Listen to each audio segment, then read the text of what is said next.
It's Our Story. Mark Johnson, Atlanta, Georgia. Well, yeah, one of the things ADAPT did early on after it kind of finished a lot of its work around transportation was right here in Atlanta. You know, it was the last major transit action for ADAPT in '89. And right here in Atlanta in 1990, we kicked off our current home community-based service campaign. And we kicked it off because Secretary Sullivan was the Secretary of Health and Human Services at the time, and he has roots in Atlanta. So that's 15 years. Now, do you say, have we gotten MICASA passed yet? No.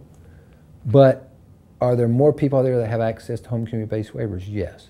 Are there more people talking about money follows the people? Yeah, we got legislation in Texas, we got legislation in Maryland, that money follows people, right? To me, you set this bar high and you set this agenda up here.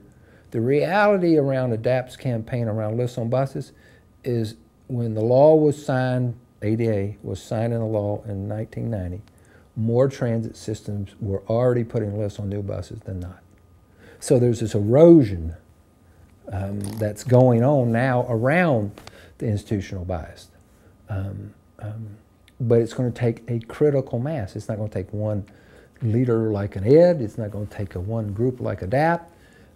It's going to take a lot of people singing from the same page, even if they're not always in the same room. And you're beginning to see some of that.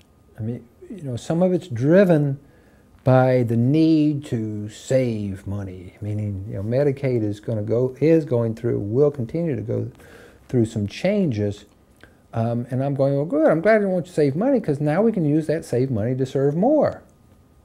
Now, in their minds, they just want to do it to save money. But there are some people who are saying, you know what, it works. And collectively, maybe not for this individual or that individual, it's cheaper. And therefore, we can save money. And therefore, we can take the savings and invest in more people. And therefore, we can address what is going to happen. The baby boom will become the first senior boom, and if we're not prepared, the health and human service system will be totally overwhelmed with need. And so there's a lot of driving factors here, the need to reform Medicaid and the emergence of the baby boom. In fact, I think some of the things that Ed talked about way back when, they were great ideas. Maybe it wasn't the time. And so what you begin to happen is you begin to realize that really this very identifiable group called the aging baby boomers actually, to me, will drive a lot of policy that we have been talking about, meaning the disability community has been talking about for years. I mean, this house we're in, this neighborhood we're in here, you know, almost 70 homes, every single house has a no-step entrance. Because there are some people who use wheelchairs that live in this community who said, if this is going to be a community and you want me over to your house for potluck, or you want to be able to resell your house to anybody, or if something changes in your life, you don't have to put some god-awful long ramp poking out the front or something, right?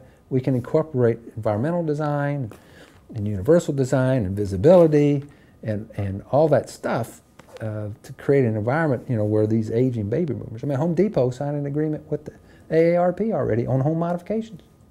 Why? Because, hey, we can sell product to these people that are going to need handles that aren't round. They're going to need spigot heads that can be, you know, I'm sure Eleanor talked to you a lot about that. But we haven't talked to Eleanor yet.